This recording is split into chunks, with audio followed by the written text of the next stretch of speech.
News channel के दर्शकों को केसी विश्नोई का नमस्कार। खरी कसौटी में आज आपको दिखाएंगे कि नाग पंचमी और गुड़िया का त्यौहार हर्षोल्लास के साथ पूरे देश में मनाया गया। इस पर हमारी रिपोर्ट होगी। इसके बाद हम आपको दिखाएंगे कि उत्तर प्रदेश में आपराधिक गतिविधियां बहुत तेजी से बढ़ रही हैं। इस पर हमारी पूरी रिपोर्ट होगी, आप देखिए। इसके बाद हम आपको दिखाएंगे कि 2 दिन का जो कर्फ्यू लगाया गया है, क्या इससे कोरोना संक्रमण की कड़ियां टूट रही हैं। इस पर हमारी रिपोर्ट होगी। इसके बाद हम आपको कानपुर स्थित खेरेपति मंदिर, जो बहुत ऐतिहासिक मंदिर है, कहते हैं कि जो दैत्यों के गुरु शुक्राचार्य थे, उन्होंने इसकी स्थापना कराई थी। इस पर रिपोर्ट होगी। लेकिन सबसे पहले सुर्खियां। देश भर में मनाया जा रहा है नाग पंचमी एवं गुड़िया का त्यौहार।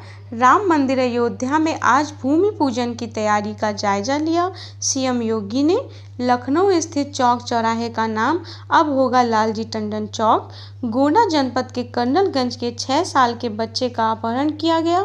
पुलिस की एसटीएफ टीम ने बच्चे को किया सकुशल बरामद। कानपुर संजीत यादव की हत्या में अभी तक लाश बरामद नहीं कर पाए पुलिसकर्मी। खरी कसौटी में आज आपको दिखाएंगे कि नाग पंचमी और गुड़िया का त्यौहार हर्षोल्लास के साथ पूरे देश में मनाया गया। आज नाग पंचमी एवं गुड़िया का त्यौहार है। हर साल या सावन माह में शुक्ल पक्ष की पंचम तिथि को यह त्यौहार मनाया जाता है। इस दिन नाग देवता की पूजा होती है। कई लोग इस दिन व्रत रखते हैं। हिंदू धर्म में नाग को देवता का रूप माना जाता है और इस दिन भगवान महादेव और माता पार्वती का पूजन होता है। महादेव का रुद्राभिषेक होता है और नागों को दूध पिलाया जाता है। हिंदू पुराणों के अनुसार ब्रह्मा जी के पुत्र ऋषि कश्यप की 4 पत्नियां थीं।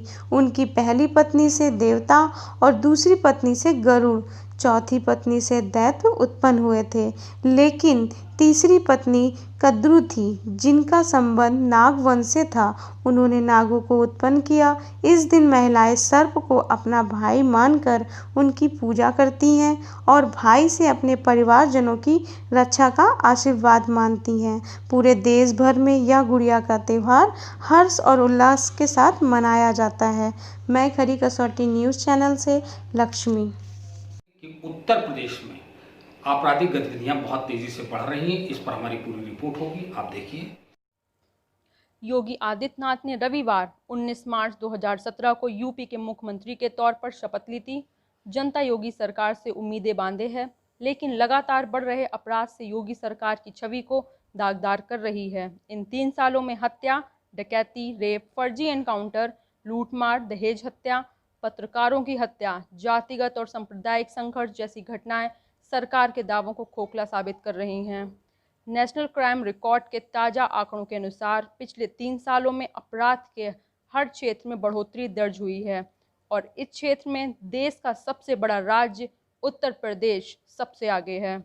महिलाओं के खिलाफ अपराध के दर्ज मामलों में हत्या, बलात्कार, दहेज हत्या, आत्महत्या के लिए उकसाना, एसिड अटैक जैसे अपराध शामिल हैं। उत्तर प्रदेश में अब तक जो मामले दर्ज किए गए हैं वो हैं 56,011 मामले दर्ज किए गए हैं। अगर बात करें देश की, तो देश में अब तक 74 लाख से भी ज़्यादा आपराधिक मामले दर्ज हो चुके हैं। उसमें 11.5% यानी 5.85 लाख मामले यूपी के हैं। अनुसूचित जाति और जनजाति के खिलाफ अपराध के मामलों में भी यूपी टॉप पर है। यूपी में दलितों के खिलाफ अपराध के 11,924 मामले दर्ज हुए हैं। यूपी में नाबालिग अपराधों के मामले में 11वें नंबर पर है। यहाँ के 1,048 नाबालिग अपराधी बने हैं। लोगों को किसी तरह का लालच देकर उनसे पैसे ऐंठना या किसी की प्रॉपर्टी पर कब्जा करना, ऐसे अपराध आर्थिक अपराध की श्रेणी में आते हैं। इसमें से 22,822 मामले सिर्फ यूपी के ही दर्ज हुए हैं। उत्तर प्रदेश में भाजपा सरकार के आने पर पुलिस को एनकाउंटर करने की खुली छूट मिल गई है। फिर चाहे अपराधी हो या निर्दोष, इस बात की पुष्टि नहीं होती है। बात आंकड़ों की करें तो 112 एनकाउंटर से अभी तक जो मौतें हो चुकी हैं। दिखाएंगे कि 2 दिन का जो कर्फ्यू लगाया गया है, क्या इससे कोरोना संक्रमण की कड़ियां टूट रही हैं। इस पर हमारी रिपोर्ट हो। भारत में कोरोना वायरस तेजी से अपने पैर पसार रहा है। अनलॉक में ये संख्या और भी बढ़ गई है। जहां भारत में 13.5 लाख से भी ऊपर कोरोना संक्रमण के मामले सामने आ चुके हैं, वहीं उत्तर प्रदेश में यह संख्या 58,000 पार हो चुकी है। कोरोना संक्रमण की इस कड़ी को तोड़ने के लिए उत्तर प्रदेश के मुख्यमंत्री श्री योगी आदित्यनाथ जी ने राज्य में हर सप्ताह शुक्रवार रात 10 बजे से सोमवार सुबह 5 बजे तक का लॉकडाउन घोषित किया है। इससे कोरोना संक्रमित की संख्या में कोई कमी होती नहीं दिख रही है। लोगों को परेशानियों का सामना करना पड़ रहा है। दुकानदारों को भारी नुकसान हो रहा है। कोरोना के इस दौर में जनजीवन अस्त व्यस्त सा हो गया है। इस तरह का लॉकडाउन अगर हर सप्ताह टुकड़ों में न लगाकर यदि एक साथ कुछ दिनों के लिए लगाया जाए तो शायद कोरोना संक्रमण की कड़ी टूट पाए और कोरोना संक्रमित की संख्या में कमी आए। मैं गार्गी, खरी कसौटी के लिए।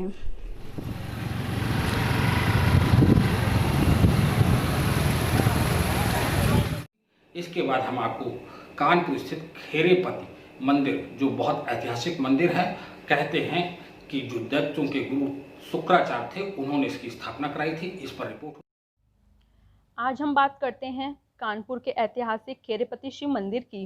कहा जाता है कि इस मंदिर की रखवाली इच्छाधारी नाग और नागिन का एक जोड़ा करता है।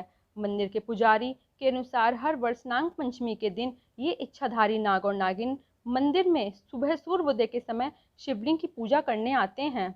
मान्यताओं के अनुसार कानपुर के इतिहास को देखने से पता चलता है कि इस मंदिर का निर्माण दैत्य गुरु शुक्राचार्य ने कराया था। कहा जाता है कि शुक्राचार्य की बेटी देवयानी का विवाह जाजमऊ के राजा आदित्य के साथ हुआ था।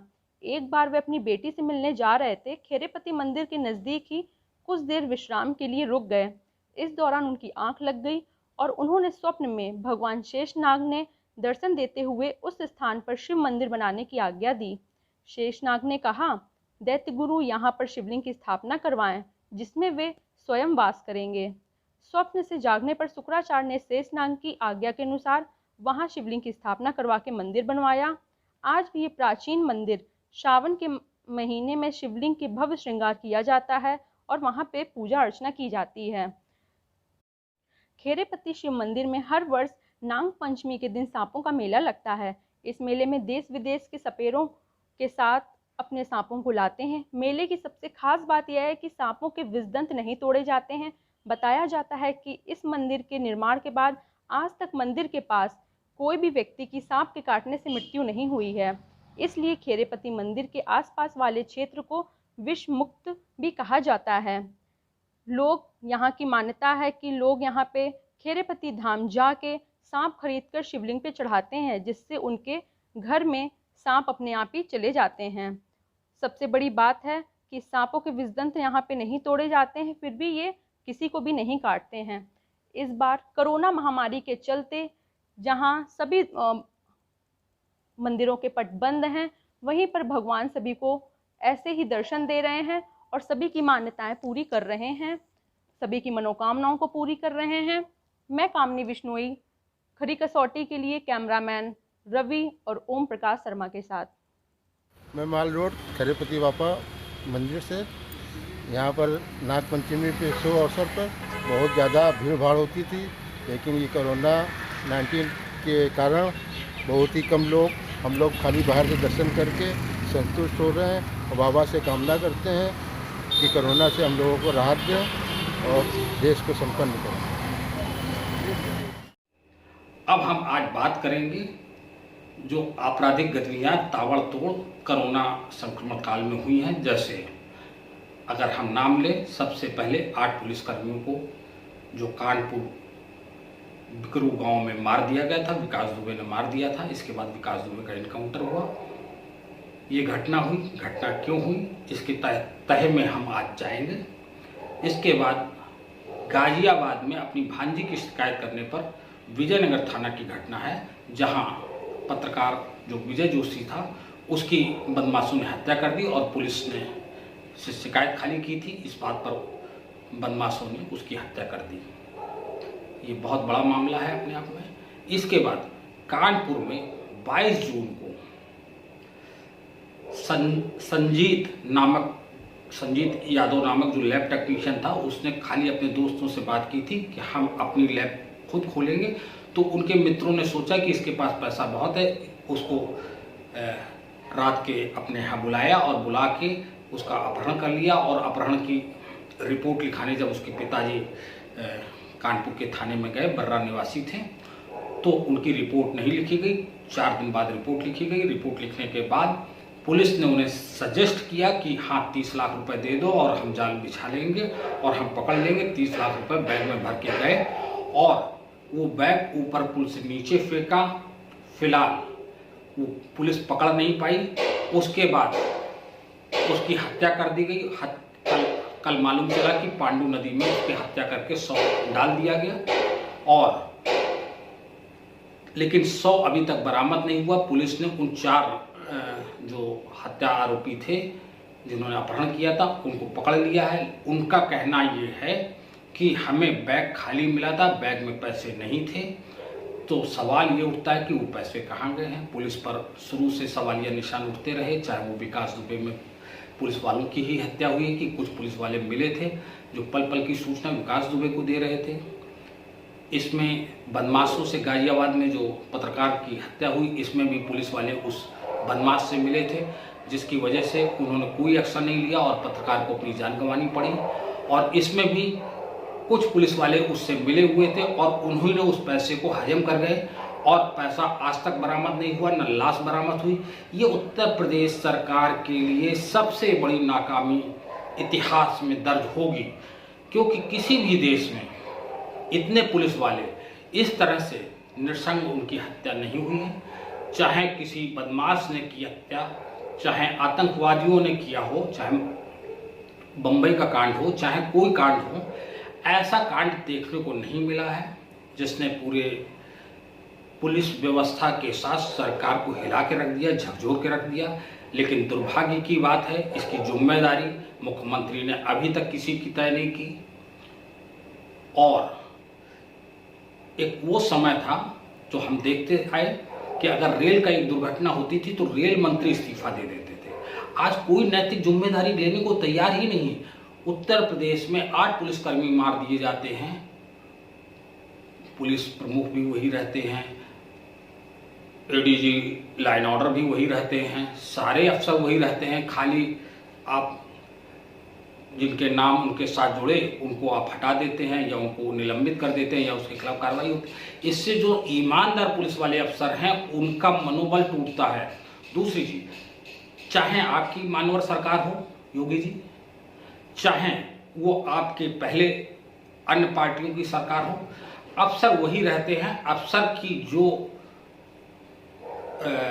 ईमानदारी है वो सरकार के प्रति होनी चाहिए, बल्कि दल के प्रति नहीं होनी चाहिए। सरकार सर्व समाज की होती है, सर्व व्यक्ति की होती है, चाहे हमने वोट आपको दिया हो या ना दिया हो। लेकिन हमारा अधिकार भी आपसे उतना ही है, हमारा हक उतना ही है, क्योंकि अब आप हमारे माई बाप हैं, माई लॉर्ड हैं।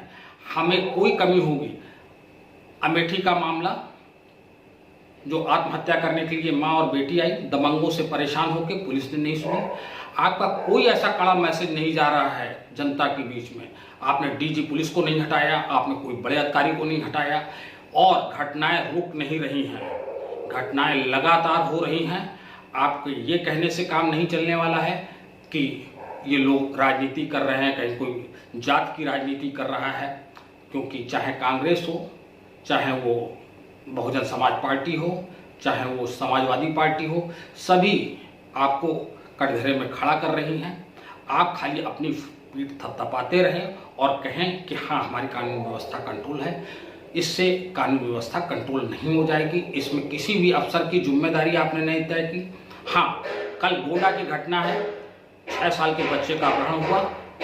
एसटीएफ जो है वो 24 घंटे में 2 बदमाशों को ढेर करती है, बच्चे को सुरक्षित ला देती है। इससे एक मैसेज जाता है कि क्या सिर्फ बड़े आदमियों के बच्चों को पुलिस ढूंढती है और छोटे आदमी जिसने 30 लाख रुपए अपना घर गिरवी रख के 20 लाख रुपए लिए थे और 30 लाख रुपए उसने दिए और पुलिस ने दिलवाए और वो 30 लाख रुपए उसके नहीं मिल पाए। आपने अभी तक, इस घटना के 24 घंटा हो चुका है, अभी तक उसको 30 लाख रुपए क्यों नहीं बरामद हुए, उसकी लाश क्यों नहीं बरामद हुई, ये एक सवालिया निशान है उत्तर प्रदेश सरकार पर, और ये सवालिया निशान तब तक हल नहीं होगा जब तक इसकी कोई भी नैतिक जिम्मेदारी कोई बड़ा अफसर, कोई मंत्री या स्वयं आप लेने को तैयार नहीं होंगे। तब तक इस तरह की घटनाएं होती रहेंगी। इस तरह की घटनाओं की पुनरावृत्ति ना हो, इसके लिए आप कठोर कदम उठाएं। इसी के साथ हम अपनी वाणी को विराम देते हैं। आप हमारे चैनल को सब्सक्राइब करें, लाइक करें। जो हमारे दर्शक हैं उन सबसे अनुरोध है, और कम से कम इस चैनल को अपने 10-10 लोगों को जरूर भेजें, क्योंकि हम वो बात कहते हैं जो आपके हित की है, जो जनता के हित की है, जो समाज के हित की है। हम जो गरीब के हित की बात है, चाहे कोई बात हो, बुलंद आवाज सच के साथ खरी कसौटी हमेशा कहता आया है, कहता रहेगा। इसके लिए चाहे जो परिणाम हो भुगतने के लिए हम तैयार हैं। इसी के साथ लेते हैं विदा। नमस्कार।